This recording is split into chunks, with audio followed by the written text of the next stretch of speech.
Ito po ang DZMM Radyo Patrol sa Istrenta at DZMM Teleradyo. Patuloy na magbabalita at maglilingkod. Kasapi ng KBP, kapisanan ng mga broadcaster ng Pilipinas, ang Oras Partner! Bawal ang tutulog-tulog. 6:04! Good morning! Good morning! Gumising sa umagang puno ng impormasyon at balitang ngayon mo lang malalaman. Anong ganap? Mga eksklusibong panaya mula sa mga taong laman ng balita. Anong ganap? Mga isyu at kwentong dito mo lang maririnig at matutunghayan. Insider ka sa talakayan. Kasama sina Christian Yosores at Victoria Tulad. Huwag nang magpahuli. Alamin kung Anong ganap? anong ganap.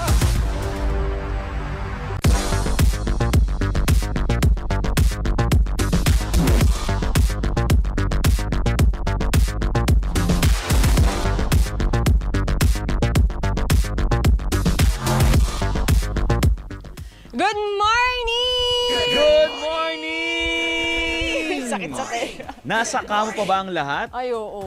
Ang utak ko nasa kama pa. Nako, isang maulang umaga po sa inyong lahat. It's a rainy Sunday morning. Ang sarap po na nasa kama pa, ano. Tama, partner. Pero congratulations po sa mga maagang bumangon at kumakain po ngayong Sunday morning. So, sa atin, congratulations sa atin. Congratulations, mabuhay po kayo at napagtagumpayan po Correct. yung bumangon at maligo kahit Opo. malamig at pumasok sa inyong mga trabaho ngayong linggo. Dahil sobrang Parang hirap po. kami. Ang sarap kasi nung yung patak nung, hindi kasi siya ganun kalakas ang Oo. kanina.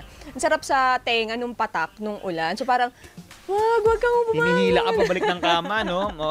Pero sa Cavite kanina, partner, medyo malakas ang galing ulan. ka pang Cavite. Mga alas 3 ng madaling araw, malakas ang ulan kanina. Actually, kagabi, di ba? Ang lakas kagabi. Mga anong oras kaya yun? Siguro 10 o'clock okay. or mga late, medyo late, pa Tulog 10 na ako o'clock. nun eh. Tulog ka na, ang aga mo naman matulog. Plastikan lang. Kaya Peke. nakakapag-worry din, nakakapagpaalala din, di ba? Kasi syempre kung bahain yung Oo. lugar mo, hindi ka mapapakali, ganyan. Kung hindi mo pa napagawa yung bubong mo, Yun lang. kaya ayan po ang paalala sa atin. Tayo po yung mag-ayos na ng mga dapat ayusin dahil tag-ulan na. Correct. Mga kaserbisyo, kumusta po kayo ngayong araw ng linggo?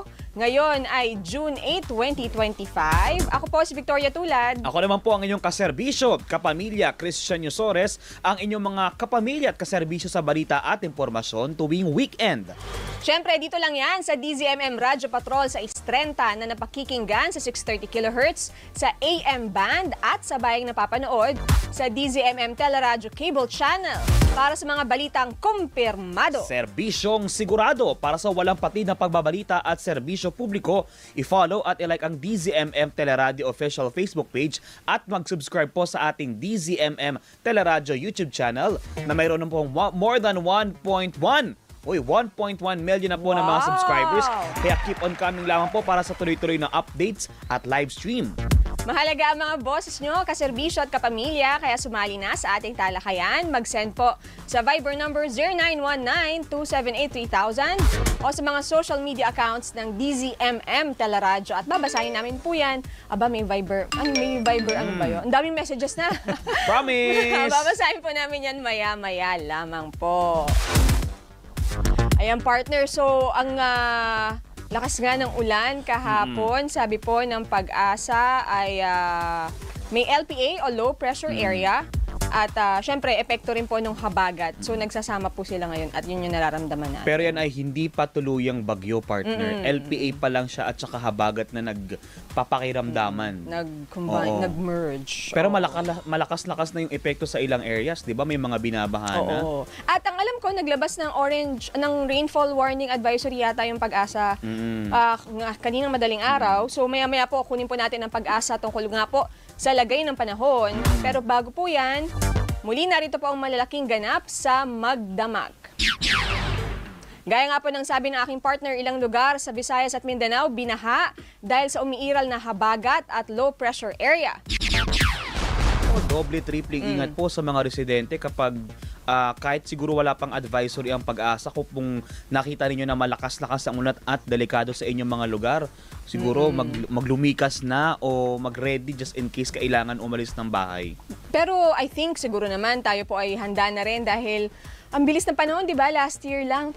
Parang anito Yes. lang din tayo. Pinag-uusapan lang natin yung mga baha, yung mga Oo. sakit, yung mga lumalangoy, di ba? Tapos ngayon, tag-ulan na naman po. Correct. Parang nung kailan lang partner yung 6 na magkakasunod na bagyo, di ba? Noong November yun. Oo. Tapos natatandaan ko yung mga meme, yung mga raining in Manila, ganyan. Ay, Tapos nako. yung mga nandun sa may, ano yun, yung Lagos Nilag ba yun? Yes. O yun sa may Quiapo, di ba? Oo. Yung mga mabababang area na nilalangoyan.